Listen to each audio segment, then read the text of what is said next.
Okay. Hi అందరికి. Summer slam kick of show జరిగింది. So, ఈరోజు summer slam kick of show జరిగింది. And 'గుంతర్' versus 'Nicholas' మధ్య match గూడా ఇక్కడే కన్ఫర్మ్ అయిపోయింది అఫీషియల్‌గా. సో, మ్యాచ్ కన్ఫర్మ్ అవుతదని చెప్పినాను. ఈరోజు సమ్మర్ స్లామ్ కిక్ ఆఫ్ షోలో ఈ మ్యాచ్ అఫీషియల్‌గా కన్ఫర్మ్ అయింది. అండ్ అంతే గాకుండా 'Cody roads' and 'CM punk' మధ్యలో చిన్న బ్రాల్ అయితే చూడనీకి దొరికింది. మరీ అంత పెద్ద బ్రాల్ ఏం గాదు. అండ్ ఇక్కడ 'Cody Rhodes' maybe heel turn చేస్తడు గావచ్చు అన్న టీజ్ అయితే జేషినారు. అండ్ ఇంకొకటి 'సెత్ రాలిన్స్'. 'సెత్ రాలిన్స్' మళ్ళీ ఇక్కడ 'రాక్' ఏమన్నా రిటర్న్ చేస్తడు గావచ్చు అన్న టీజ్ ఇచ్చిండు. సో, డిఫరెంట్‌గా ఉండే ఈ summer slam kick of show. And ఈ సమ్మర్ స్లామ్ కిక్ ఆఫ్ షోలో ఏమేమి జరిగినాయో ఈ వీడియోలో మాట్లాడేద్దాం. సో, ఈ షోని ఫస్ట్‌గా మన 'మైకెల్ కోల్' ఆయన 'ట్రిపుల్ హెచ్' స్టార్ట్ జేస్తడు. సో, 'ట్రిపుల్ హెచ్' వచ్చిన వెంటనే ఒక 'ట్రిపుల్ హెచ్' లాగా గెటప్ వేసుకొని వస్తాడు ఒక ఫ్యాను. అండ్ ఆ ఫ్యాన్‌ని ట్రోల్ చేస్తాడు మన 'ట్రిపుల్ హెచ్'. 'ట్రిపుల్ హెచ్' ఏమంటంటే, "చూడు నువ్వు నా గెటప్ వేసుకొని వచ్చినావు. నేనిప్పుడు గుండు పైన ఎంటికల్ని మొలిపించడం స్టార్ట్ చేసేసినాను. నా హెయిర్‌ని గ్రో చేసుకోవడం స్టార్ట్ చేసినాను. కానీ నీకు ఆ హెయిర్ గ్రో అవుతుందా" అని ఈ టైప్‌లో ఎక్కిరించిండు మన 'ట్రిపుల్ హెచ్' ఫన్నీ వేలో ఫ్యాన్స్‌ని. అండ్ దాని తర్వాత మీరందరూ రెడీగా ఉన్నారా సమ్మర్ స్లామ్ కోసం అని అడుగుతాడు. అండ్ అంతలోనే అక్కడికి గుంతర్ వస్తాడు. గుంతర్ వచ్చి 'ట్రిపుల్ హెచ్‌కి' ఫేస్ టు ఫేస్ మాట్లాడతాడు. "సో, నువ్వు ఆ నిక్ కాలిస్‌ని ఈ కంపెనీలో పెట్టినావు. వాడి వల్ల ఇప్పుడు నా బిజినెస్ మొత్తం ఖరాబ్ అయిపోతుంది. ఆ నిక్ కాలిస్ నా బిజినెస్ ప్రతి దాంట్లో ఏలు పెడుతున్నాడు. నేను చాంపియన్‌గా ఉండి ఆ చాంపియన్‌షిప్‌ని గెలవకుండా చేసిండు. నిన్న సాటర్‌డే నైట్స్ మెయిన్ ఈవెంట్‌లో నా పైన అటాక్ చేసిండు. ఇదంతా వాడి వల్లే" అన్నట్టుగా ఈ టైప్‌లో మన గుంతరు ట్రిపుల్ హెచ్‌ని అంటాడనమాట. సో, ట్రిపుల్ హెచ్ అప్పుడు ఏమంటాడంటే, "నువ్వు చేయి వేయకుండా ఉండాల్సింది. నువ్వు దోసేసినావు నిక్ కాలిస్‌ని. ఇదంతా దీనికి కారణం నువ్వే" అన్నట్టుగా గుంతర్‌ని అంటాడు మన ట్రిపుల్ హెచ్. అండ్ అంతలోనే నిక్ కాలిస్ వస్తాడు. నిక్ కాలిస్ వచ్చిన వెంటనే మన ఇగ గుంతరు నిక్ కాలిస్ పైన అటాక్ చేస్తాడు. అండ్ అటాక్ చేసి అక్కడ నుండి ఎళ్తూ ఉండంగా ఇగ నిక్ కాలిస్ లేచి గుంతర్ పైన అటాక్ చేసేస్తాడు. అండ్ ఆఫీషియల్స్ వస్తారు. వీళ్ళిద్దరిని వేరు చేస్తాడు. ఆయన ట్రిపుల్ హెచ్ ఏమంటాడంటే, "ఇప్పుడు మీకు ఫైట్ కావాలా? మీరిద్దరు కొట్టుకోవాలనా? సరే సమ్మర్ స్లామ్‌లో చూసుకోండి" అని అఫీషియల్ చేసేస్తాడు మన ట్రిపుల్ హెచ్. సో, నిక్ కాలిస్ వర్సెస్ గుంతర్ మధ్యలో ఒక సింగిల్స్ మ్యాచ్ జరగబోతుంది. అది కూడా సమ్మర్ స్లామ్‌లో. అండ్ నెక్స్ట్ మనకి మన 'సెత్ రాలిన్స్' వస్తాడనమాట. 'సెత్ రాలిన్స్' వచ్చిన తర్వాత చాలా విషయాల గురించి చెప్తాడు 'సెత్ రాలిన్స్'. ఇక్కడ 'రాక్' గురించి టీజ్ ఇస్తాడనమాట. సో, ఇప్పుడు మన 'రాక్' యూజ్ చేస్తాడు గదా! ఏంటిది మన పీపుల్స్ ఛాంపియన్ అని. 'రోమన్ రైన్స్' ఇప్పుడు వరల్డ్ హెవీవెయిట్ ఛాంపియన్ గావచ్చు. నేనొక పీపుల్స్ ఛాంపియన్‌ని. అండ్ నేను 'రోమన్ రైన్స్' ఒకే రేస్‌లో ఉన్నాం. కానీ మా ఇద్దరికి కొంచెం డిఫరెన్స్ ఉంటది. 'రోమన్ రైన్స్' ఏందంటే ఒక table spoon chosen one. First నుండి ఒక ఫ్యామిలీ ఈ బిజినెస్ మొత్తం తెలుసు వాళ్ళకి. అంటే రెజ్లింగ్ ఫ్యామిలీ వాళ్ళది. సో, తనకి ఈజీ అయిపోయింది. అందరూ తనని చూజ్ చేసినారు, సెలెక్ట్ చేసినారు. ఈజీగా వచ్చేసిండు. కానీ నేను అలా గాదు. నేను కష్టపడుతూ ఈ స్టేజ్‌కొచ్చినాను. అంటే ఇప్పుడు మీరనొచ్చు, నేను 'రోమన్ రీన్స్' డిఫరెంట్ లెవెలు. నేను 'రోమన్ రీన్స్' లెవెల్ అంతా కాదు అని మీరనుకోవచ్చు. సో, 'రోమన్ రీన్స్' ఒక లెవెల్. బట్ నాకు నా లెవెల్‌లో నేనున్నాను. సో, నా లెవెల్‌లో నేనున్నాను అన్నట్టుగా మన 'సెత్ రాలిన్స్' మాట్లాడతాడు. అండ్ అంతే గాకుండా 'సెత్ రాలిన్స్' ఏమంటాడంటే, హిస్టరీ రిపీట్ అవ్వచ్చు ఈసారి అన్నట్టుగా అంటాడు. ఏందంటే, అంటే ఫస్ట్ టైమ్ మన 'సెత్ రాలిన్స్' వరల్డ్ ఛాంపియన్‌షిప్‌ని గెలిచినప్పుడు ఆ టైటిల్‌ని రిలింక్విష్ చేసిండు. సో, సేమ్ ఇంజ్యూరీ వల్ల రిలింక్విష్ చేసిండు. అండ్ 'సెత్ రాలిన్స్' రిటర్న్ అయ్యే టైంలో సేమ్ 'రోమన్ రీన్స్' ఛాంపియన్‌గా ఉండే అండ్ 'రోమన్ రీన్స్‌ని' ఓడించి 'సెత్ రాలిన్స్' ఛాంపియన్ అయిపోయిండు ఆ టైంలో. సో, సేమ్ ఇప్పుడు అదే విధంగా ఉంది. టైటిల్‌ని రిలింక్విష్ చేసిన తర్వాత 'సెత్ రాలిన్స్' ఇంజ్యూర్ అయ్యి బయటకెళ్ళిపోయిండు. అండ్ దాని తర్వాత ఇప్పుడు 'సెత్ రాలిన్స్' రిటర్న్ వచ్చేసరికి 'రోమన్ రీన్స్' ఛాంపియన్‌గా ఉన్నాడు. ఇప్పుడు 'Roman Reigns' versus 'Seth' match జరుగుతుంది. సో, ఇప్పుడు 'సెత్ రాలిన్స్' 'రోమన్ రీన్స్‌ని' ఓడించినా ఓడించొచ్చు. సో, హిస్టరీ రిపీట్ అవుతుంది అన్నట్టుగా ఈ టైప్‌లో 'సెత్ రాలిన్స్' మాట్లాడిండు. అండ్ నేనేం జేస్తున్నానో మీకు అది వాసన రావట్లేదు. స్మెల్ రావట్లేదు. నేనేం కుక్ జేస్తున్నానో మీకు అది అర్థం అవ్వట్లేదు అన్నట్టుగా ఒక రాక్ క్యాచ్ ఫ్రేజ్‌ని యూజ్ జేషిండు. ఇది ప్రతి పెద్ద ప్రీమియం లైవ్ ఈవెంట్‌కి ముందు ఖచ్చితంగా వీళ్ళు టీజ్ జేస్తారు. ఒక రాక్‌దైతే కన్ఫర్మ్‌గా ఉంటది. వీళ్ళు టీజ్ జేస్తారు గానీ, మనకేదో ఆశలు పెడతారు. బట్ అక్కడ రాక్ రాడనమాట. సో, మరి ఇప్పుడైనా వస్తాడా అనేది ఇక సమ్మర్ స్లామ్ చూస్తే తెలుస్తది. అండ్ ఇంకొకటి 'రోమన్ రీన్స్' నన్నెప్పుడు హై స్టేక్ మ్యాచ్‌లో ఓడించలేదు.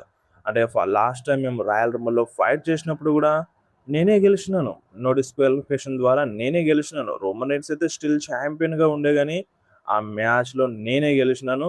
అండ్ ఈ సమ్మర్ స్లామ్ తర్వాత నా ఛాంపియన్‌షిప్ నా దగ్గరకొచ్చేస్తది. ఇక సమ్మర్ స్లామ్ తర్వాత రోమన్ రీన్స్ దగ్గర ఆ వరల్డ్ ఛాంపియన్‌షిప్ ఉండదు.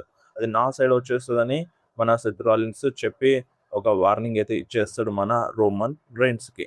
అండ్ దాని తర్వాత పాల్ హేమన్ వస్తాడు. పాల్ హేమన్ రాగానే అక్కడున్న ఫ్యాన్స్ అందరూ ఈసీడబ్ల్యూ అని అరుస్తారు. అంటే పాల్ హేమన్ ఏమంటాడంటే ఈసీడబ్ల్యూ చచ్చిపోయింది. అండ్ ఇప్పుడు నెక్స్ట్ సమ్మర్ స్లామ్‌లో ఒబా ఫేమీ గూడా బ్రాక్ లెస్నర్‌ని చంపేస్తాడు అన్నట్టుగా ఒక కల్ట్ వార్నింగ్ అయితే ఇస్తాడు. అండ్ దాని తర్వాత ఒబా ఫేమీ వస్తాడు. సో, ఒబా ఫేమీ వచ్చి గూడా బ్రాక్ లెస్నర్‌కి అండ్ ఇటు పాల్ హేమన్‌కి ఒక వార్నింగ్ అయితే ఇచ్చేస్తాడు. ఈ సమ్మర్ స్లామ్‌లో ఈ హెల్ ఇన్ ఎ సెల్ మ్యాచ్‌లో నేను చూసుకుంటాను అని వార్నింగ్ అయితే ఇస్తాడు. And next Liv Morgan, Dominik Mysterio వచ్చినారు. సో, వీళ్ళిద్దరి చాలా అంటే చాలా ఫన్‌గా ఉండే. ఎందుకంటే ఈళ్ళు మాట్లాడుతూ ఉండంగా నేనే ఒక గ్రేటెస్ట్ వుమెన్స్ వరల్డ్ ఛాంపియన్‌ని అని లివ్ మొర్గన్ మాట్లాడుతూ ఉంటది. అండ్ ఇటు మైకెల్ కోల్ ఏమో ఇయో స్కై నిన్ను ఓడించింది కదా ఆల్రెడీ. నిన్ను ఓడించింది. క్వీన్ ఆఫ్ ద రింగ్ మ్యాచ్‌లో నిన్ను ఓడించింది. అండ్ ఇప్పుడు ఈ సమ్మర్ స్లామ్‌లో కూడా ఓడిస్తది అన్నట్టుగా మైకెల్ కోల్ చెప్తూ ఉంటే, అంత లేదు. అప్పుడంటే నాకు కొంచెం శాపం ఉండే. డాన్ హౌసన్ శాపం పెట్టిండు. దానివల్లనే నేను ఓడిపోయినాను. ఇప్పుడు అలా గాదు అని లివ్ మొర్గన్ చెప్తూ ఉంటది. అంతలోనే మినీ డాన్ హౌసన్స్ అక్కడి నుండి ఇటు, ఇక్కడ నుండి అటు తిరుగుతూ ఉంటారు. అండ్ ఫైనల్‌గా పెద్ద డాన్ హౌసన్ వస్తాడు. రియల్ డాన్ హౌసన్ వచ్చి ఫ్యాన్స్ అందరికి హాయ్ చెప్పి లివ్ మొర్గన్ సైడ్ ఇట్లా వస్తాడన్నమాట. ఆయనప్పుడు లివ్ మొర్గన్ తిడతది. డాన్ హౌసన్‌ని ఫుల్‌గా తిడతది. నీలాంటోడిని నేను నా లైఫ్‌లోనే చూడలేదు అన్నట్టుగా తిడతది. అండ్ స్టిల్ నువ్వింకా శాపంలోనే ఉన్నావు. అంటే నువ్వింకా కరసుడుగానే ఉన్నావు అని మన డాన్ హౌసన్ లివ్ మొర్గన్‌కి చెప్తాడు. అండ్ అదే టైంలో మినీ డాన్ హౌసన్స్ మళ్ళీ వస్తారు. అండ్ ఆళ్ళని చూసి లివ్ మొర్గన్ కింద పడిపోతది. కింద పడుకుంటూ బొర్లుతూ అక్కడి నుండి బ్యాక్ స్టేజ్ ఎళ్తదన్నమాట. సో, ఇక్కడితో వీళ్ళ మధ్య సెగ్మెంట్ అయిపోతది. And next Cody roads and CM punk మధ్యలో సెగ్మెంట్ మామూలుగా లేకుండే.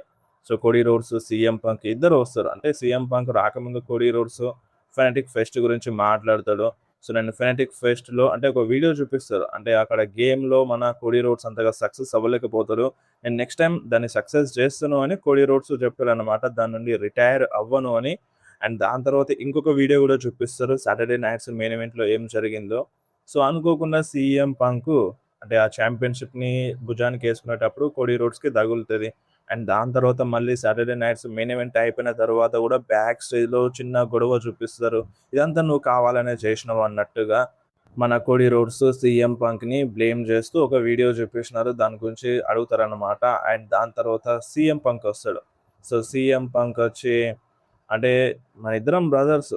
సో, మనిద్దరం బ్రదర్స్ అన్నట్టుగా సీఎం పంక్ అనుకుంటాడు. బట్ కోడీ రోడ్స్ ఏందంటే, ఇక నుండి మనం బ్రదర్స్ గాదు. సో, నీ అసలు రూపం బయటకొచ్చేసింది. సో, నేను బ్రదర్ అనుకున్నాం ఇన్ని రోజులు. కానీ ఇప్పటి నుండి బ్రదర్ గాదన్నట్టుగా కోడీ రోడ్స్ చెప్తాడు. నువ్వు కావాలనే నువ్వు కావాలనే నా పైన అట్లా కొట్టినావు. నీకు తెలుసు. సో, నువ్వు కావాలనే ఇదంతా మనసులో ఏదో పెట్టుకొని నా పైన కొట్టినావు అన్నట్టుగా కోడీ రోడ్స్ సీఎం పంక్‌ని అంటాడు. అయినప్పుడు సీఎం పంక్ ఏమంటాడంటే, చూడు నీకు చాలా ఈగో పెరిగిపోయింది. నేను నిజం జెప్తున్నాను. నిజం జెప్తున్నాను. నేను నీ పైన అటాక్ అలా కావాలని చేయలేదు. అదేదో యాక్సిడెంటల్‌గా అయిపోయింది. నేనేదో కావాలని చేయలేదు. యాక్సిడెంటల్‌గా అయిపోయింది. నన్ను నమ్మన్నట్టుగా సీఎం పంక్ అంటాడు. అండ్ ఇంకొకటి నువ్వు భయపడుతున్నావు. నేను నిన్ను బెట్రే చేస్తానని సమ్మర్ స్లామ్‌లో. నేను నీకు మోసం చేస్తానని నువ్వు భయపడుతున్నావు. నువ్వు అట్లా భయపడకు. ఎందుకంటే నేను జాన్ సీనా లాగా నేను నీకు బెట్రాయ్ చేయను. రేండీ ఆర్టన్ లాగా నేను నీకు బెట్రాయ్ చేయను. ఎందుకంటే నేను జాన్ సీనాని కాదు. నేనలా బెట్రాయ్ చేయను. నువ్వలా భయపడకు అని సీఎం పంక్ కోడీ రోడ్స్‌కి చెప్తాడు. అండ్ నీకు చాలా అహం పెరిగిపోయింది. నేను సారీ చెప్తున్నాను. సారీ చెప్తున్నాను. నేనది కావాలని చేయలేదు అని మన సీఎం పంక్ కోడీ రోడ్స్‌కి చెప్తాడు. కానీ ఇది నేను ఒక పర్పస్‌తోనే చేస్తున్నాను. ఇది కావాలనే చేస్తున్నాను అని మన సీఎం పంక్ కోడీ రోడ్స్‌ని తోసేస్తాడన్నమాట. సో, అంతలోనే మన ట్రిపుల్ హెచ్ వస్తాడు. సో, ట్రిపుల్ హెచ్ అఫీషియల్స్ వీళ్ళిద్దరిని వేరు చేసేస్తారు. సో, ఇక్కడే సమ్మర్ స్లామ్ కిక్ ఆఫ్ అయిపోయింది. సో, చూడాలి మరి కోడీ రోడ్స్ ఏమైనా హీల్ టర్న్ చేస్తాడా? చాలా రోజుల నుండి కోడీ రోడ్స్ హీల్ టర్న్ చేస్తాడు అని రూమర్స్ వచ్చిండే. అండ్ ఇక్కడ ఛాన్సెస్ అయితే కనిపిస్తున్నాయి. రూమర్స్ అయితే ఎక్కువగా వస్తున్నాయి. Cody Rhodes maybe heel turn చేసినా చెయ్యొచ్చు అని. అండ్ నెక్స్ట్ న్యూస్ వచ్చేసి రోమన్ రెయిన్స్ గురించి. సో, రోమన్ రెయిన్స్ రిటైర్మెంట్ గురించి మాట్లాడిండు. రీసెంట్‌లీ ఫనాటిక్ ఫెస్ట్‌లో రిటైర్మెంట్ గురించి మాట్లాడిండు. ఏదంటే ఇప్పుడు రోమన్ రెయిన్స్ ఈ సంవత్సరంలోనే యాక్చువల్‌గా రిటైర్మెంట్ తీసుకుంటాడు అని చాలా డౌట్స్ ఉండే. ఈ సంవత్సరంలో కాంట్రాక్ట్ ఎక్స్‌పైరీ అవ్వబోతుంది. అంటే రిటైర్మెంట్ ఏం తీసుకోడు. బట్ రూమర్స్ అయితే చాలా వచ్చుండే. కాంట్రాక్ట్ ఎక్స్‌పైరీ అవ్వబోతుంది. రోమన్ రెయిన్స్ ఇగ డబ్ల్యూడబ్ల్యూ నుండి ఇడిచిపెట్టి వెళ్ళిపోతాడు అని ఈ డౌట్స్ అయితే ఉండే. బట్ స్టిల్ ఇంకా రోమన్ రీన్స్ 2-3 ఇయర్స్ అయినా ఖచ్చితంగా డబ్ల్యూడబ్ల్యూలో ఉంటాడంట. ఆయన ఆ 2-3 ఇయర్స్ కంప్లీట్ అయిన తర్వాత కూడా సేమ్ ఇదే మాట చెప్పొచ్చు. అంటే రోమన్ రీన్స్‌కి అంత పెద్ద వయసేమి అయిపోలేదు. చూడనీకి మంచిగా ఫిట్‌గా కనిపిస్తున్నాడు కాబట్టి 2-3 ఇయర్స్ కన్ఫర్మ్‌గా ఉంటాడని చెప్పిండు. అండ్ దాని తర్వాత కూడా కంటిన్యూ అయ్యే ఛాన్స్ అయితే ఉంది రోమన్ రీన్స్ డబ్ల్యూడబ్ల్యూలో. అందులో డౌట్ ఏం లేదు. కాకపోతే ఇప్పుడు జాన్ సీనా, బ్రాక్ లెస్నర్ ఒకప్పుడు ఎంత పెద్ద పార్ట్ టైమ్ సూపర్ స్టార్‌గా ఉండెనో, సో ఆ టైప్‌లో మేబీ అట్లా రోమన్ రీన్స్ వర్క్ చేసినా చేయొచ్చు. సో ఇప్పుడు జాన్ సీనా, బ్రాక్ లెస్నర్ సంవత్సరంలో 1, 2 ప్రీమియం లైవ్ ఈవెంట్స్‌కే వచ్చేటోళ్ళు. సో ఆ టైప్‌లో రోమన్ రీన్స్ మారతాడు కావచ్చు. ఇంకా 2, 3 సంవత్సరాల తరువాత. ఇప్పుడు కాదది. 2, 3 సంవత్సరాల తరువాత. సో ఇప్పుడని మీరు కన్‌ఫ్యూజ్ అవ్వకండి. అండ్ ఇంకొకటి మన Roman Reigns bloodline storyline పైన కూడా క్లారిటీ ఇచ్చేసిండు. సో ఇప్పుడు bloodline storyline still continue అవుతుంది. అది ఎప్పుడు ఎండ్ అవుతది అనే దానిపైన మన రోమన్ రీన్స్‌కి క్వెషన్ అడిగితే రోమన్ రీన్స్ ఏమన్నాడంటే, చూడండి బ్లడ్ లైన్ అనేది ఒక ఫ్యాక్షన్ కాదు. అదొక టీమ్‌వి కాదు. అది సొంత బ్లడ్. సో అదొక రక్తం. సో అందుకనే చెప్తున్నాను బ్లడ్ లైన్ అనేది ఎప్పటికీ ఎండ్ కాదు. అండ్ నేను ఇక్కడ ఉన్నంత కాలం బ్లడ్ లైన్ ఉంటది అన్నట్టుగా మన రోమన్ రీన్స్ మాట్లాడిండు. చూడండి ఈ బ్లడ్ లైన్ మెంబర్స్‌లో అందరూ రక్త సంబంధం ఉన్నోళ్ళే. అంటే వాళ్ళ ఫ్యామిలీ రిలేషన్ అయితే ఉంటది. అంటే ఓన్ బ్లడ్ అనే కాదు. సో వాళ్ళ ఫ్యామిలీకి రిలేషన్ అయితే ఉంటదన్నమాట. సో అందుకనే రోమన్ రీన్స్ ఆ టైప్‌లో అన్నాడు. అండ్ ఇప్పుడు ప్రెజెంట్ సినారియో చూస్తే bloodline storyline next year WrestleMania తర్వాత కూడా కంటిన్యూ అవుతదన్నట్టుగా మనకి అప్డేట్ వచ్చిండే. సో అలా చూస్తే ఇప్పట్లో బ్లడ్ లైన్ స్టోరీ లైన్ అనేది ఎండ్ అయ్యే ఛాన్స్ అయితే కనిపిస్తలేదు. సో మరదన్నమాట. మీరేమంటారు? Blood line story line end అవుతే మంచిగుంటదా? లేదంటే కంటిన్యూ అవుతే మంచిగుంటదా? కింద కామెంట్‌లో మెన్షన్ చేయండి.